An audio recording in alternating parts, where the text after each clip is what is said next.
All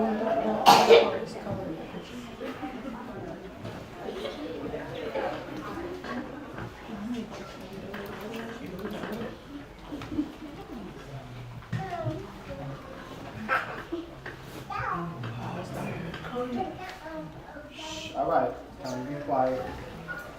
Sit back, listen up.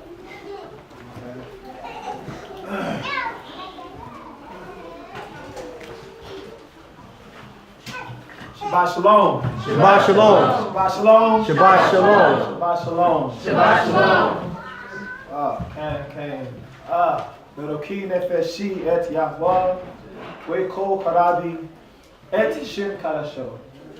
Bless Yahweh, O my soul, and all that is within me. Bless his Kodesh name. All praises to the Elohim of Abraham, Yitzhak, and Yaakov. To him is the esteem, and him alone. To the leadership here, the elders, the people. I just thank y'all for the opportunity to share with you. I just pray that everybody keeps their heart open for truth, ears open to hear, and not just to be hearing, but to not be hearers of the word, but the doers of his word. Understand? So today I just want to revisit kind of like what we were talking about last week, to bring a little more possible clarity to some that may not. Anytime there's a little bit of confusion there, I like to come and just clean certain things up to the best of my ability that Yah has given me. So we were talking about last week, we were talking about based on the portion dealing with Paro having a choice to choose which direction he wanted to go. I'm not going to get so much into that. I think that some things will answer themselves as you read along and as you see, but I just want to come into the aspect of choice itself. Choice itself. I think, I want to say Kazak, and if not, it's because Kazak normally would ask a question like that, but if he didn't ask, but it's like, what is choice? What is choice? See, some of our ancient forefathers, they didn't look at words as just words. They looked at words as actual, in a sense, beings. Right? So if somebody said kokma, right? Yes, you may have kokma, but they actually looked at kokma as a being itself. You see what I'm saying? Knowledge as a being, understanding as a being. You see what I'm saying? Now, I'm not saying that's the case, but I'm saying, what is choice? What is choice? Is choice from Yah? You might say, yeah, all things is from Yah. Okay? Anybody? The ability to make a decision. The ability to make a decision. Okay. The ability to make a decision. Okay?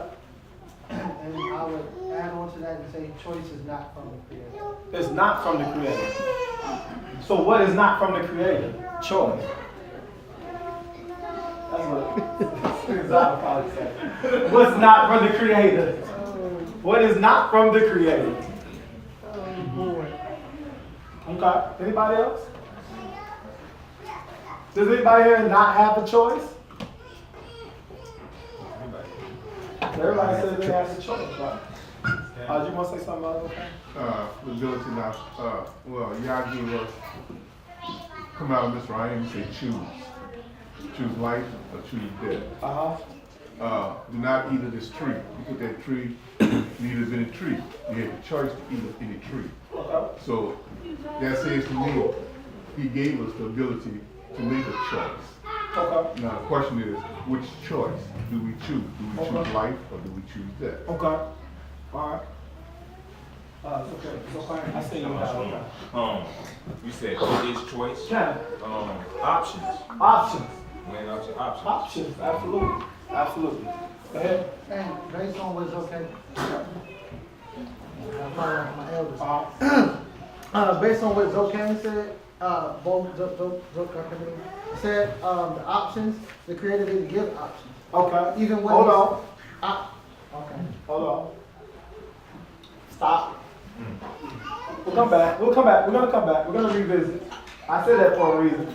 I know he been at the table, so you gotta sit down sometime. You know, people have been at the table, right? So he said the Creator didn't give options. Somebody else said that's not true. The Creator gives you options. He sets it. Right? So we'll get into that in a minute. Go ahead, Aki. I kind of agree with him because y'all said he gave us the commandments. And that's what a commandment is, a command. Right. It's Okay. not a choice. Right. It's a command. Okay. All right. Okay. All right. All right. So you know me, I like to always preference.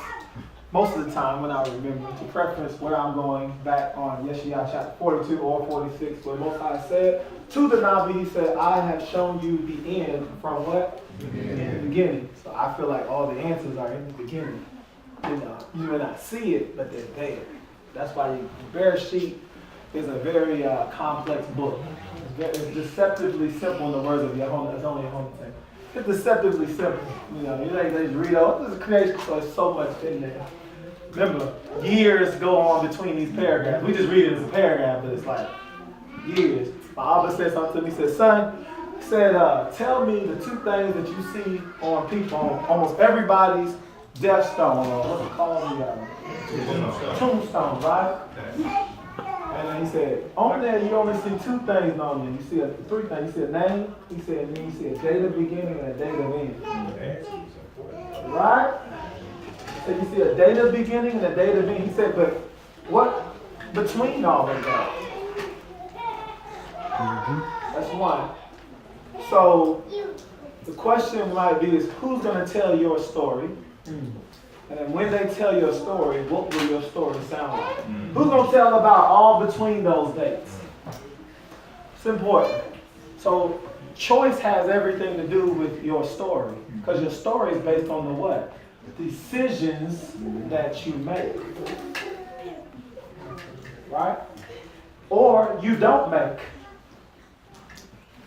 The decisions you don't make are just as important as the decisions that you make, because the decisions that you don't make put you in a default situation.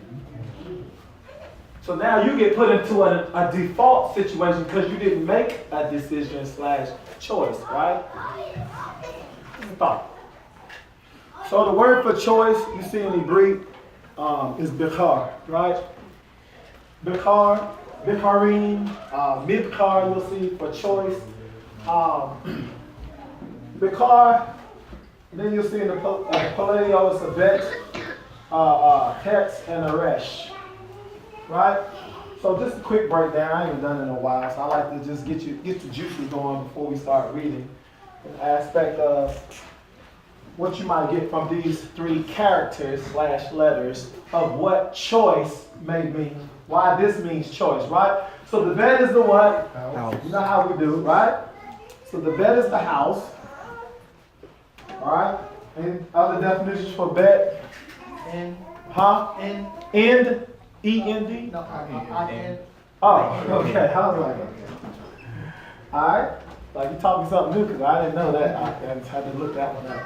Alright? End. Alright. What's the, for a het, what is a het? It's a what? Wall? You sure? Okay. It's an inner room. I'm just making sure I'm getting periods and not okay. A wall. What else? Or inner room or private. Private, inner room. God, give that inner. Inner. Okay. Protection. Protection. Okay. It represent protection. All right. What else? And the resh is a what? Head. Head. Head. Alright? So how does this mean to choose?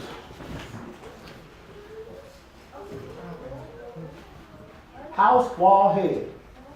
House fence head. House inner head. House protection head. Huh? Conscious? Okay. Alright. So from that you get something internally is going on. Something that's Ah. done internally that gives a Okay. physical. Right. Okay, absolutely. Go ahead, that's okay. I would say the protection of the head is in the house. The protection of the head is in the house. Protection of the head is in the house. Okay. What? Protection of the house is in the head. How is that making a decision though?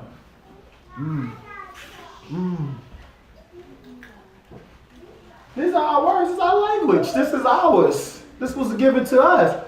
So regardless, like it should be in the case where regardless if I know exactly what this word means, by the characters that put together to mean that, I should be able to come up with, formulate some sort of understanding of what this word is saying, because we don't just have letters, they are characters.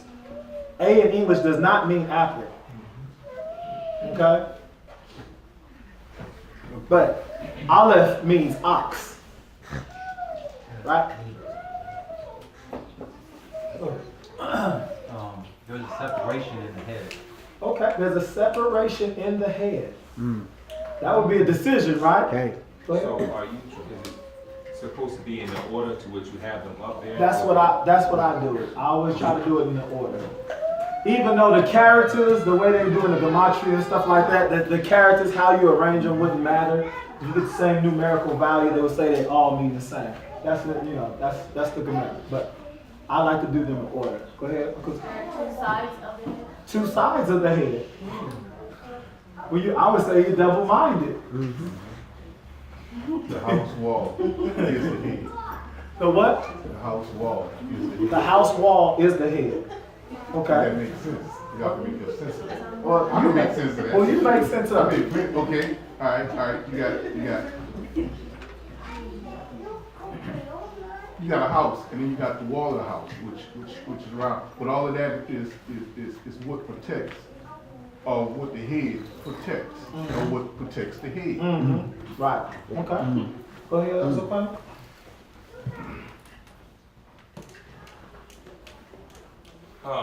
Well, you must be about to bring something prolific, but I'm waiting. No, go ahead. You sure? Yeah. He's still He had that whole Zocaine thing down back right there. I'll get to I'll get there one day. Alright, so the house is inside. This wall or gate or fence represents something that is protected or set aside or, walled in. And we know this is a head, right? So what is a decision or a choice? That's something that you set. Go ahead.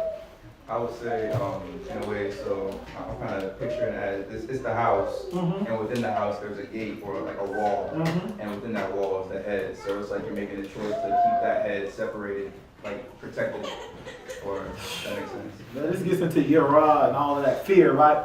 So yes, in a sense you could say a head, which means a head is usually a centralized body of thought or control, right? So you could even say a decision is taking a point of control or a point of direction and fencing it in, protecting that. You could even say that was a choice, right?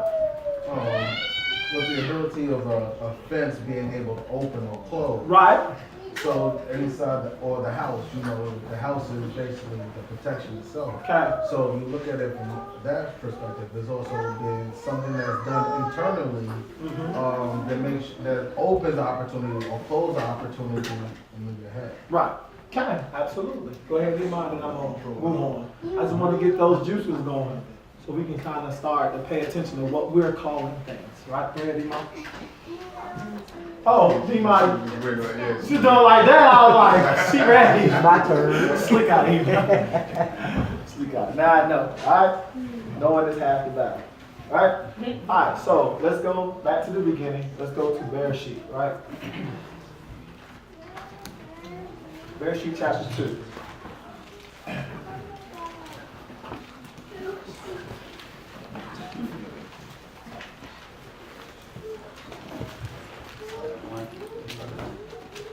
So somebody's question might be, is choice of Yah? Choice not of Yah. Does it have to be of Yah? Let's just see what the Tanakh gives us, some direction that the Tanakh gives us on this, right? No. So So prior to bring it up, y'all said that he created a garden and he said there was no man there to till the ground, right? So then he created Adam or formed him out of the dust of the ground. He breathed into him neshama, right? The breath of life. Man became a kai nefesh, right? A living soul. Then he placed him in the garden. And then what did the Most High tell him? Dress it and keep it. Alright, so now we're going to pick up there. I just caught you up on a quick story, right? Alright, so let's go to verse 16. It's 15. Sorry, 15. Sefer Bereshit, commonly called the book of Genesis. Chapter 2, verse 15. And Hashem Elohim took the man and put him in the Garden of Eden to work it and to guard it. And Hashem Elohim commanded the man, saying, eat of every tree of the garden, but do not eat of the tree of the knowledge of good and evil. For in the day that you eat of it, you shall certainly die. So what just happened? What just happened? Adam's given his first commandment. He was forgiven a command, right? Okay. And he says that eat of all the trees of the garden you can eat of. They don't eat of this tree, right? Now it's told rock. Go ahead, okay? He was given the option to choose for the first time. He was given the option of choice. Everybody agree with that, right? Okay. Right? So, somebody said low. We got a low. Right? So, we got a low. Anybody else? But we got, for the majority, we have he was given the option to choose. What was he given the option to choose? What'd you say? Life and death. Was he given the option to choose life or death? Okay. Now, I could say he was given the option of life or death, or I can say he wasn't given the option. He was given a command with a consequence. With the consequence of a choice. Not really a consequence. It was more of, if you do it, this will happen. Right, I agree. He gave him a consequence of a choice. You okay? The way you said was like that. I just want to make sure, I got to do temperature checks, make sure that wasn't the... That's a Bill Cosby game. Okay, all right. Go ahead, Zophar. He put man in his garden, and he tell him good and evil, life and death. These are the fruits that you can eat. Eat everything. Don't eat this. But he didn't take that away from him. He said, don't eat this. Okay. So now, it says to me, I'm giving you a commandment, and I'm expecting you to follow my commandments. And with those commandments, whether we see it or not, you still have to make a decision to do what I command you to do, no matter how you cut it. Okay. It's a choice that you either have to make to do what I say do or not do what I say do. But I'm going to leave that decision up to you, because I'm going to leave this right here for you to make that choice, not to eat of it. Right. Okay. I'm going to get into that, but to a certain extent, I agree. To a certain extent, right? So he gave him something. He said that I command you, right? Do not eat of everything, but don't eat the tree of knowledge of Tov and Ra, right? For the day you eat of it, you will what? Die. That's not a choice. I'm just telling you that if you do this, this will be your reward. Right? You will die. Right? Is that not the same thing as leaving him with an option? Okay. We'll see. I have a question. Wouldn't he die regardless? Because not everybody lives forever. At this time, there's no doubt. After he ate, he died.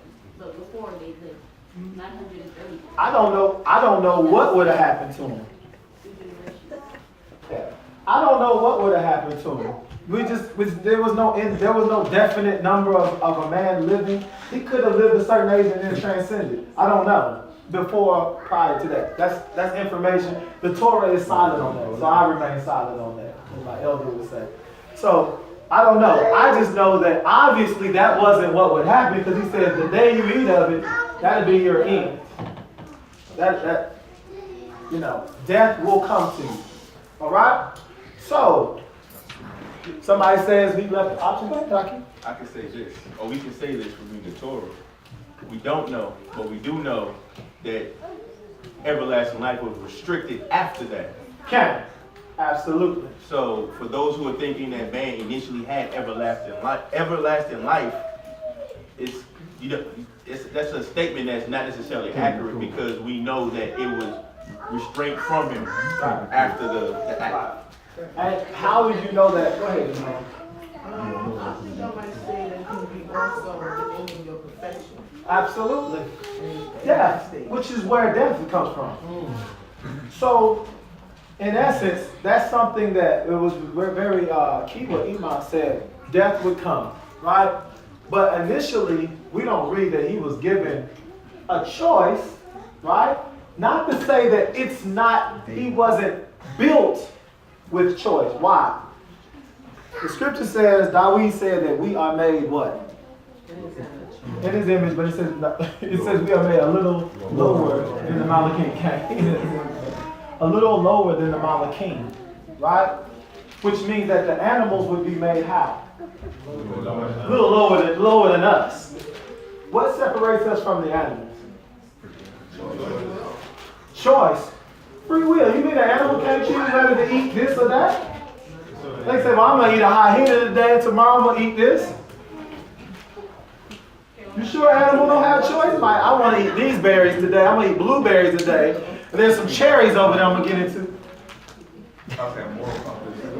No. I'm about to say no. Right. Because when you have a flock of gazelles going across that alligator pond, they all go. Ain't no chew, they go. Right.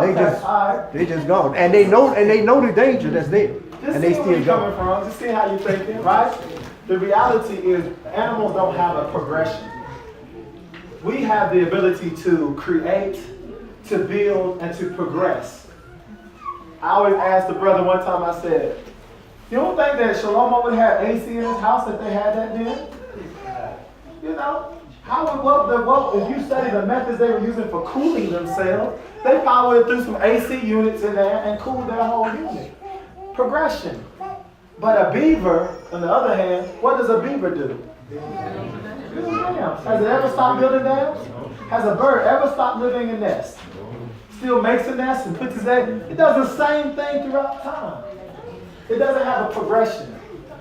They would say it doesn't have a will. So if a dog mauls you to death, it doesn't have, it's like, oh, I killed a person. It doesn't do that. It just maul you to death, it goes and eats his lunch. Like, yeah, I just killed you. That's what happens. They don't have a sense of, morality. They do what they were programmed to do. People say, well, dogs love you. Teach dogs how to love you. That's why they love you. You teach them that. You can teach a dog to be mean and kill, too. But dogs are built with a predisposed program of loyalty. That's why we call it Caleb. That's what Caleb means. It means loyalty. It was built with that. Right? We talked before that man is a culmination of all creation. So everything that was created is actually in man. There are beasts and animals that have stronger abilities of certain things, but we have it all, which makes us more of what? Complete in the image and likeness of the Creator. Right? So, the Most High gave a command. He gave the consequences of not keeping the command.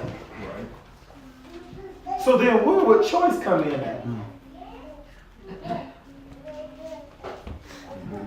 At what point did choice come in? Who introduced that? The serpent. Oh, you said the serpent did. Correction. The serpent introduced it to the woman. Okay. And she introduced it. Okay, you said no, okay? Yeah, Why I is say it? no. Okay. I say it manifested itself in the heart Okay. within itself. Okay. That somebody came along and put something in there. So we say that choice was always there. Do we agree with that? Choice was always there. You said no. Okay? We're going to see. Most High gave him all the animals. He said, I gave him all the animals to do what? To see what he would name them. So Adam, if you think about Adam, right? No, not diminishing my forefather, right? Adam was like a grown child in a sense, learning things too. You see what I'm saying? But more intelligent than any man that lives or has studied. But he was still like a learning and developing. So most of the time, I'm gonna bring him all these animals to see what he's gonna name them. So he's getting intelligent by naming the animals, watching them. He's picking up on things. Okay, this is gonna be this is gonna be that. So he had to choose what to name the animal, right? He had to make a decision on what to name the animal. Said, okay, this is what I'm gonna name this. So then the ability to choose was always there, right? But who really brought it out? At what point was it really brought out? Oh, there we go. Right? So, right, if we go to chapter 3, right? Everything is very key when you read this, you know. Go ahead. Start at verse 1. Chapter 3, verse 1. And then Nakash was more crafty than all the lives of the field which Hashem Elohim had made. And he said, now you don't think Adam knew that? He named the thing Nakash. He said this is Nakash. Nakash means whisperer. It means bronze serpent. He's like, that's Nakash right there. He knew that because he named the animal. It said that the Nakash was more arum or crafty than any other animal, beast of the field. Right? Right? He was more crafty now. In times past, we've always had that as a derogatory thing. People say he was crafty. But the scripture said that Dawid was crafty. It said, Shaul said he's a crafty man. You see what I'm saying? Crafty is arum is another word for wise. But it's more like a clever wise, I know how to dodge and get around stuff. That's more like it. So I like the term. But he said he was more crafty than any other beast in the field. Which you can see why it was used. You see what I'm saying? Now I'm not saying the whole shaitan thing and nothing like that. I'm giving you it's painting a picture for you. There's a balance in the universe that the Creator has put in place to keep balance, right? That's all there is to it.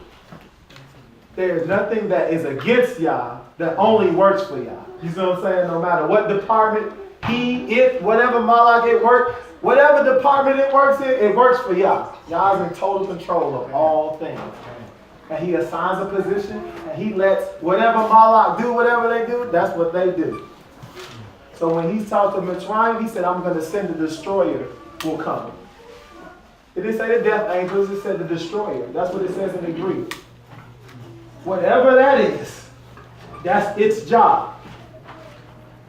I'm going to send him. Give the boy a call. You see in the mafia movies? Yeah, give Joey a call. That's Joey the one that come and, take care of business. You see what I'm saying? Most High, you don't think the Most High got to bring balance back to the universe, make sure the universe remains in balance? Yeah, he said, yeah, we need to clean this up. There's too much wickedness going on. Clean it up. That'll defile the whole earth.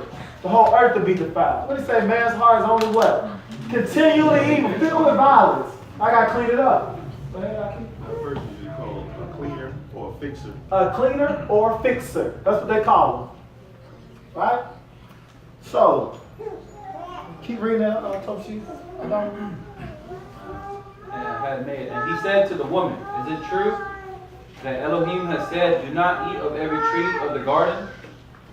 And the woman said to the Nakash, we are to eat of the fruit of the trees of the garden. But of the fruit of the tree which is in the midst of the garden, Elohim has said, do not eat of it nor touch it, lest you die. Now, let me tell you something. Anytime somebody says, is it true? They ain't usually setting you up. Right. And they gotta be wicked, but they know they're setting you up. You know what I'm saying? Is it not true that they about to hit you? Watch out for the hook. You know what I'm saying? That's all I'm gonna say, because they're gonna hit you with something else. So the Nakash was very shrewd. He said, is it not true? Get him thinking. About to get in the corner real fast. Let me get him thinking. Is it not true? Right? All right, keep going, Toshi. Verse 4, and the Nakash said to the woman, you shall certainly not die. For Elohim knows that in the day you eat of it, your eyes shall be opened, and you shall be like Elohim, knowing good and evil. So what did the Nakash just do? He did what? He brought a choice. A different view. A different view. We can use that term. Curiosity. Right? See, the Most High is straight. Does everybody agree with that? He's straight. He's straight. He said, eat of every tree of the garden, just don't eat of this. Right? The day you eat of it, you're going to die. I'm already letting you know because I'm a good master. I'm a good master to you. Right? You're going to die. Right? Something else comes along and goes, are you sure?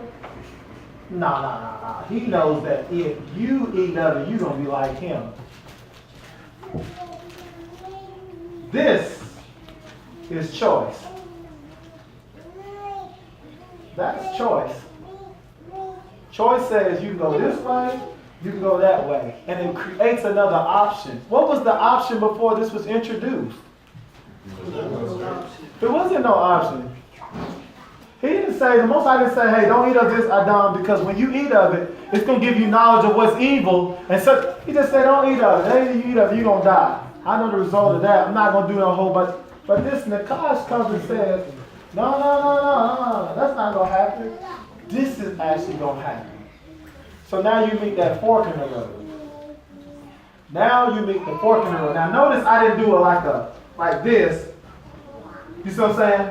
Because that would imply what? If I did it like this, what would this way imply? What? Okay, came, but what else? If I did it like this, what would that imply? That the choices are like equal. The choices are equal. You see what I'm saying? The choice is not equal.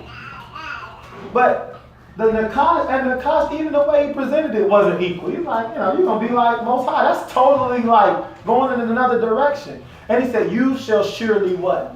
Not die. Now a choice has been presented. That's what throws us off. Go ahead. Just like Adam studied the animals, in order to move a person out of position, you have to study them. So the Nakash studied man in order to know how to move him. Okay, I can say that. I can say the Nakash ain't have nothing to do with it.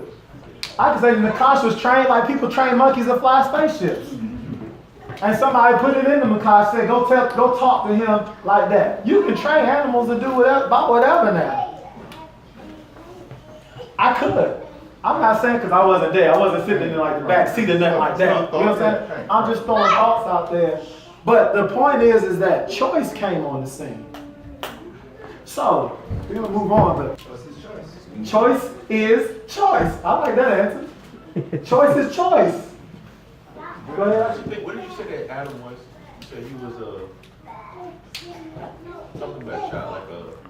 Oh, I said that he was kind of like, what you say, like childlike in nature as far as he was a grown man, but in nature he was like introduced to a world. You know what I'm saying? And put there to develop in a sense. So the Most High said, name the animals. First task. Name that which you're going to rule over. So that requires you to study it, to look at, to observe and go, okay? You understand? Oh, yeah.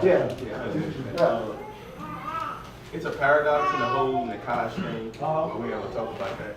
It's just that it seems more like experience was introduced of Tob and Ra. So later on it goes on to say, so now man has become as one of us. Okay. Well, I just look at man as being like the mind, and you introduced to a lot of things all the time. Say that again, Man is like the mind of the individual. It's the power that moves you and everything else. Because in order for us to even have dominion, that means you have that power. And it starts in absolute intellect and the concept of curiosity or to choose. Always been a challenge. Absolutely. we have to have that in order to be in the image and likeness of Yah. We have to. We have to have the ability, which is why people say Malachim, they don't have no choice. How can we be made lower than a Malachim, but they don't have a choice? If we understand what choice is. They're more mature than you. Right. Right. Go ahead, you had something? Yeah, that's what you know what I'm saying? And like him naming animals and even having some type of vocab in order to name them and some type of mental capacity to be able to study and name them. It's like he was already given. He was only immature in the aspect of experience. So, but he had the Creator with him in order to train him through those experiences. So the whole training with the Nakash, it wasn't about the Nakash. It was about him learning to listen to his master. Okay.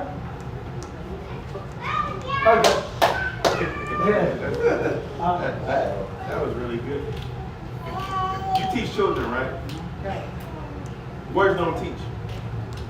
Do you agree? So if I tell you to do something, so you tell any one of these children, any one of all those children sitting right there, you can tell them the same thing. They comprehend it different ways. Correct? Okay, but to your teaching point, this go ahead.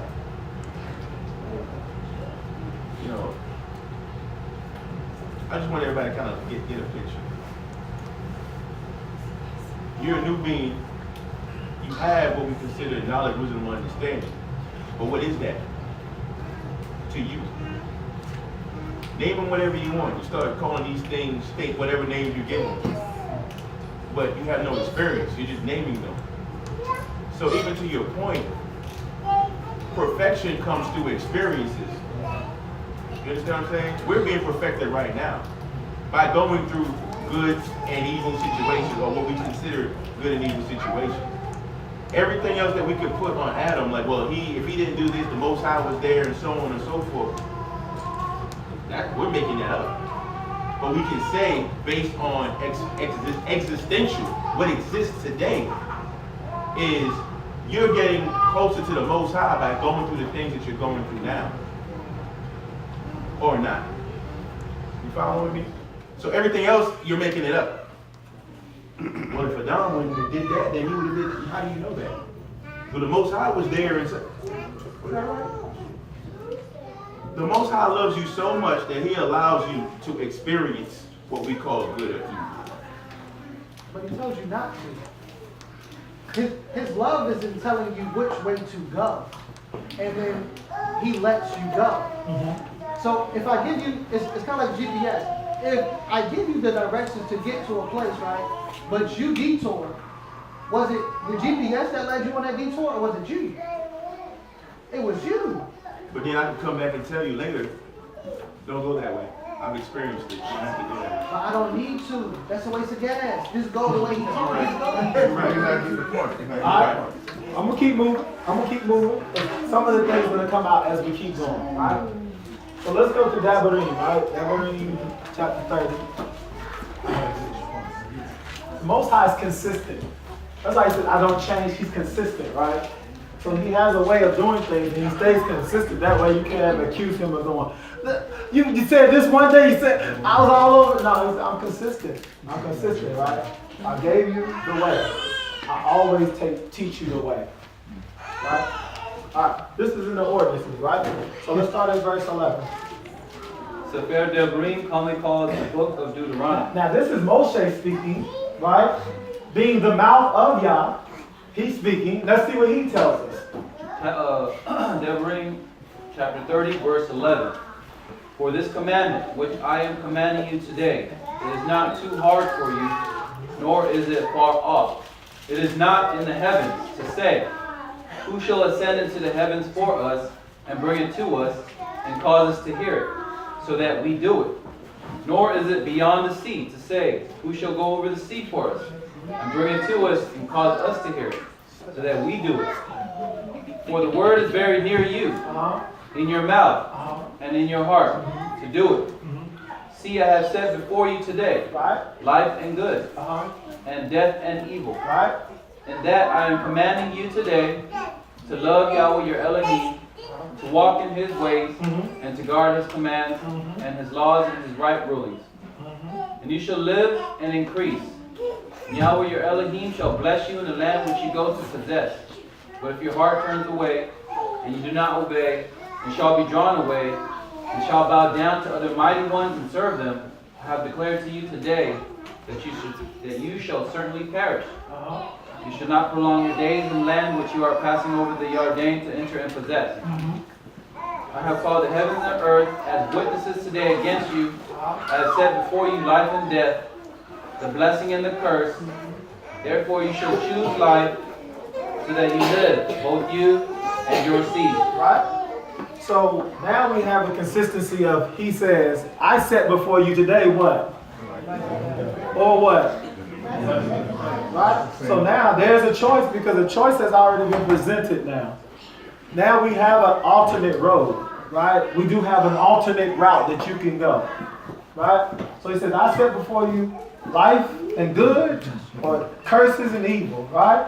But in this, you should do what? Choose. I'm commanding you to choose, make a choice for life, right? Make a choice for life. Because guess what? You know what? We can hide all the evil out there from our children, but guess what? As soon as they get old enough, it's going to hit them. It did it to me. The world is going to get out there. So at this point, now you're already exposed, right? The Most High gives us all these commandments about evil and things that are wicked and eating and stuff. And he says, look, I'm setting before you two things. Because you already know about it, because you just came out of a place where they was living it up, right? He says, so now I'm going to set before you life and good, or evil and curses. Right? Choose life. Now, the catch-22 about choosing, right, is that once you choose, now you give up your choice.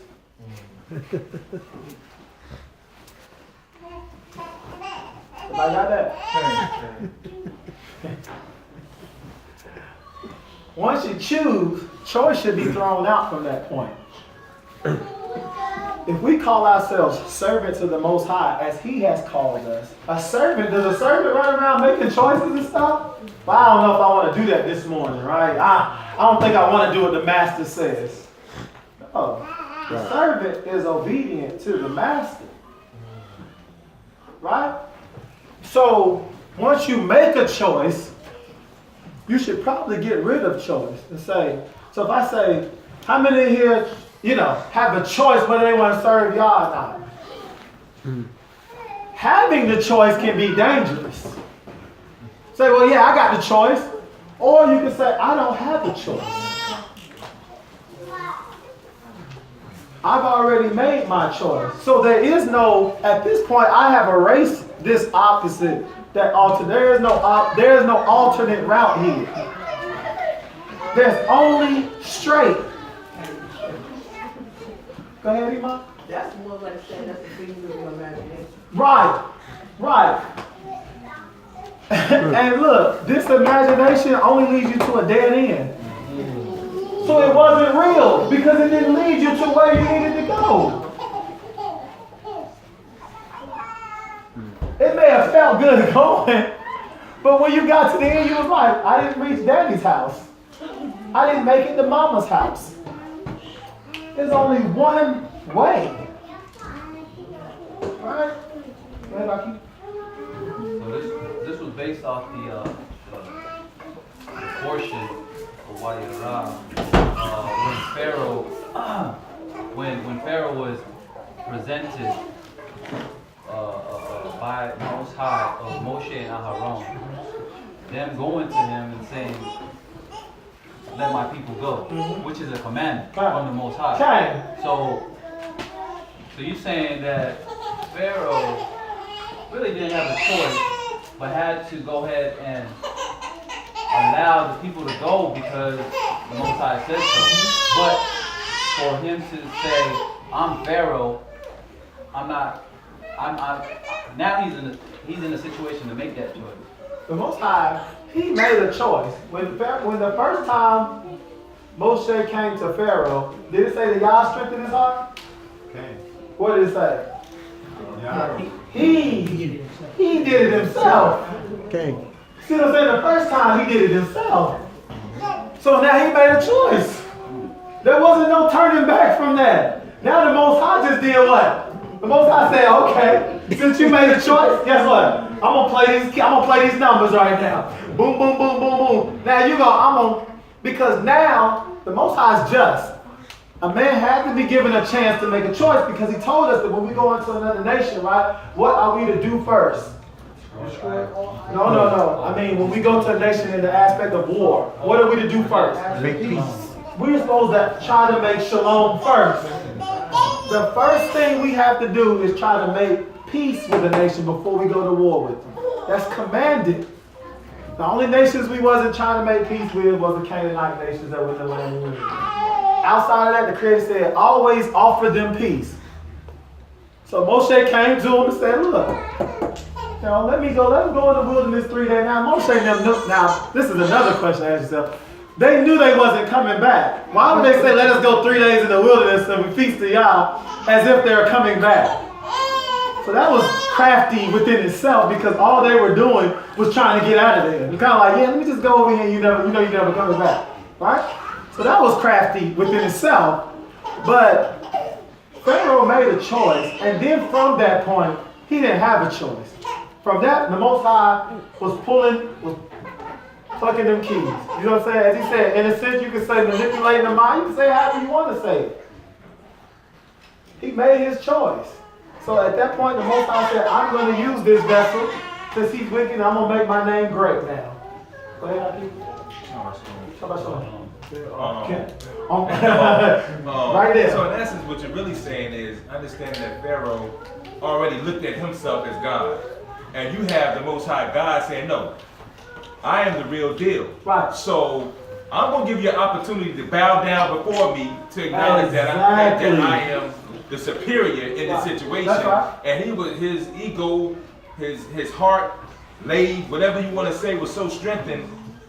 And him thinking that he was God on earth, he took the first step and said, no, it's me. That's right. And y'all like, okay, it's you. Right. Now, so we're going to see. We're going to roll with that thought, right? See how far I'm going to keep kicking that it's you button. But the whole thing is, Keep pushing. even right there, him knowing that he is not That's right. the creator of the heaven, the earth, the sea, and all that it is, humbly you should have said, okay, I'll let your people go. Right. That's what you should have did. It's it's interesting. I ain't gonna say paradigm, but it's a scale, right? It says that Moshe was the most humble man, meek man, that was humble of the whole earth. So what was he going up against? Probably the most arrogant man on the whole earth.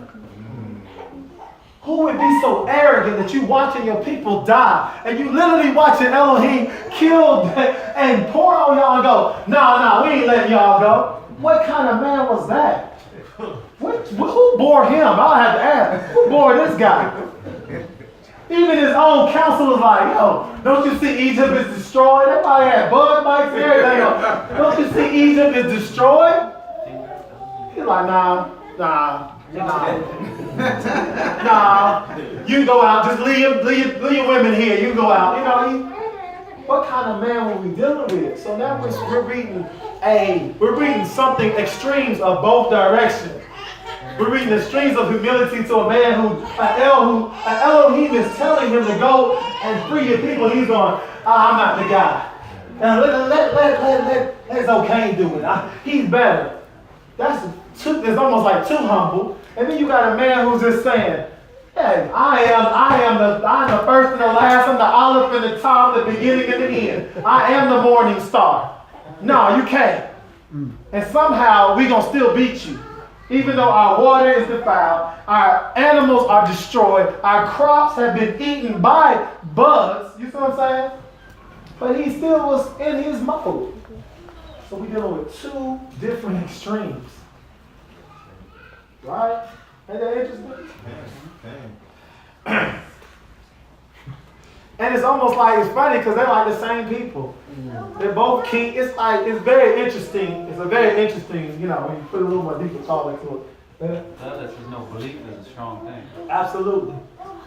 What you put your mind to, Most High said, I have to come and confuse them. He said, because if they put their heart to it and unite in it, they will build a tower up to the Shemayim. Somehow, they'll figure it out.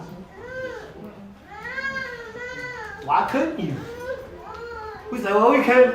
Why couldn't you? They take spaceships out of space, right up out of this dimension right here. So I say, man, if we put Yah in a box, but man is doing some incredible things. What about the creator of a man? But we put Yah, and they can't do this. No, man. Yah said, I'm going to confuse them so that they don't build a tower literally up to the Shemayim. This is man that's doing this. This is man that can take a seed out of a man, put it in a woman's egg without them ever touching each other. And she have a baby 9 months later. Man is doing some stuff. You better pay attention. The mind is the greatest thing on the planet. Come on.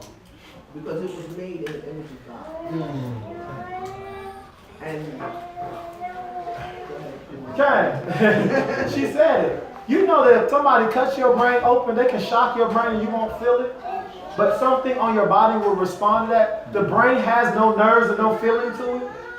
So they can literally cut the crane off your head and poke different parts of your brain and your body will react. You won't even feel it. Your hand is just reacting there. I'm telling you, these people are studying the creation. So they have to be getting intelligent because they're studying the Creator's creation.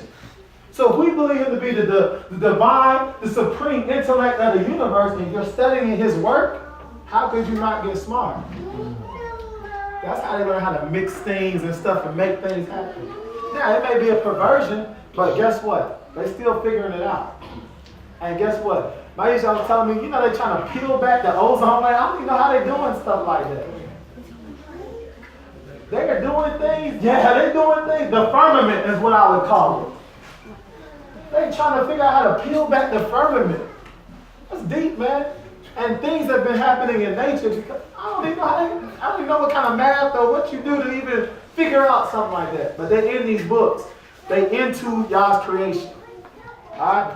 So, my last scripture, let's go to Yehoshua chapter 24, right? I think that the problem is, I'll read something here. Yehoshua chapter 24, let's start with verse 14. Sefer Yehoshua, commonly called the book of Joshua, chapter 24, verse 14. And now, fear Yahweh. Serve him in perfection and in truth. And put away the mighty ones which your fathers served beyond the river and in Mitzrayim. And serve Hashem. And if it seems evil in your eyes to serve Hashem, choose for yourselves this day whom you are going to serve, whether the mighty ones which your fathers served that were beyond the river, or the mighty ones of the Amorites in whose land you dwell. But I and my house, we serve Yahweh.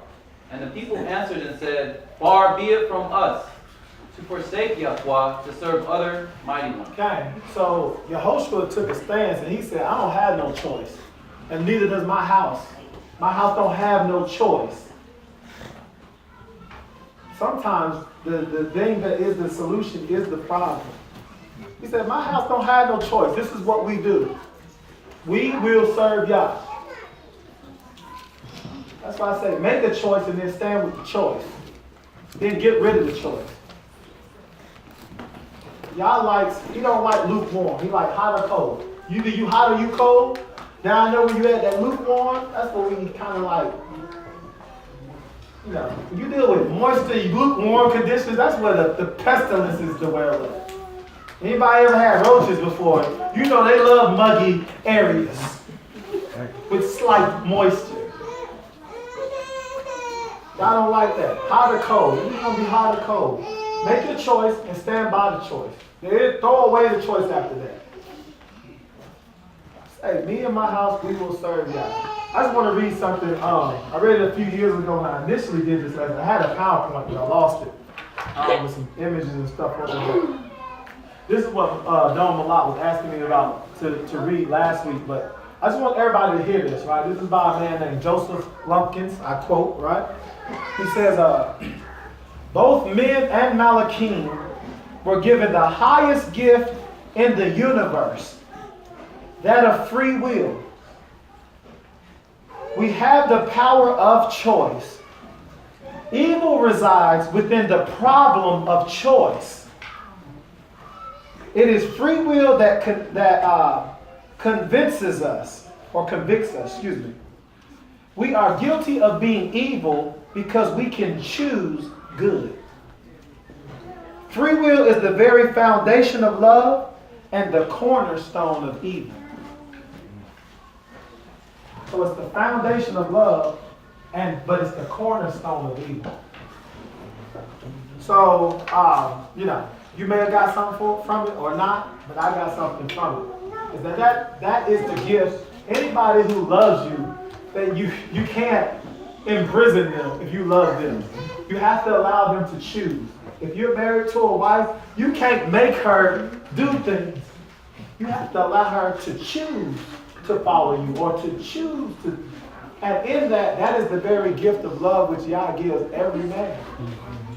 So how can we take that away from our women or our even children to a certain extent, right?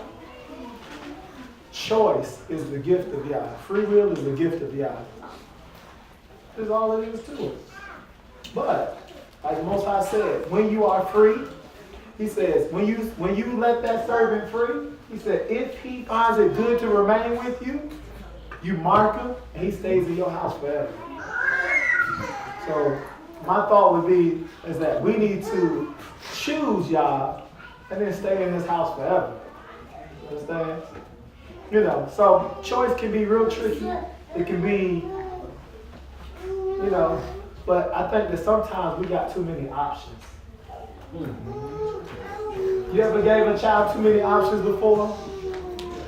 And how long it take them to choose what they want to do? Sometimes it's like, take the options away. You got two colors. Which one? Keep it moving, right? Sometimes we got too many options when it comes around to serving Yah. When it comes around to Shabbat and the Moedim and things, we got too many options. I start eliminating options. Choose. Yeah. That's why everything you do in life, you have to make a choice. When you work for a company, you make a choice to work for them, which means you make a choice to abide by their rules, procedures, processes, meetings, and everything else. You make a choice that you're going to be there. And the only time when you don't have a choice, when you go, I don't want to be here no more. I ain't doing it. Because the time you make a decision and say, I ain't doing it, guess what? They go, well, thanks for your time. You can turn in your badge at the security office.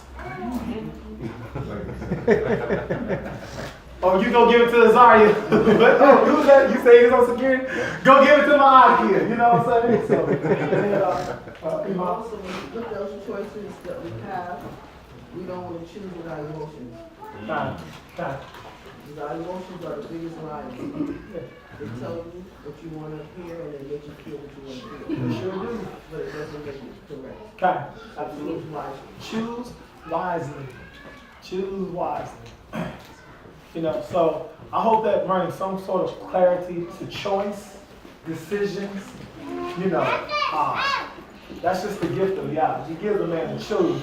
But guess what? If you choose the wrong thing, he doesn't have to allow you to go back to the right thing. We think that the Most High God will allow us to return back. He don't have to allow us to do anything. But he said, only through my chesed do I allow you to be here today. When you transgress the Most High, there's only one sentence that comes behind transgression created, and that's death. But in his everlasting chesed, he goes, all right, I'm going to give you a chance. I'm going to give you a chance. That's what loving fathers do. Go ahead, Limo. Oh, you threw it's just throwing me off the hand and the. Okay, so, any questions before we end? All right. Hallelujah. Hallelujah. Hallelujah. All praises. The Elohim of Abraham, Isaac, Yaakov, our Redeemer and our Rock. Let's get everybody back in.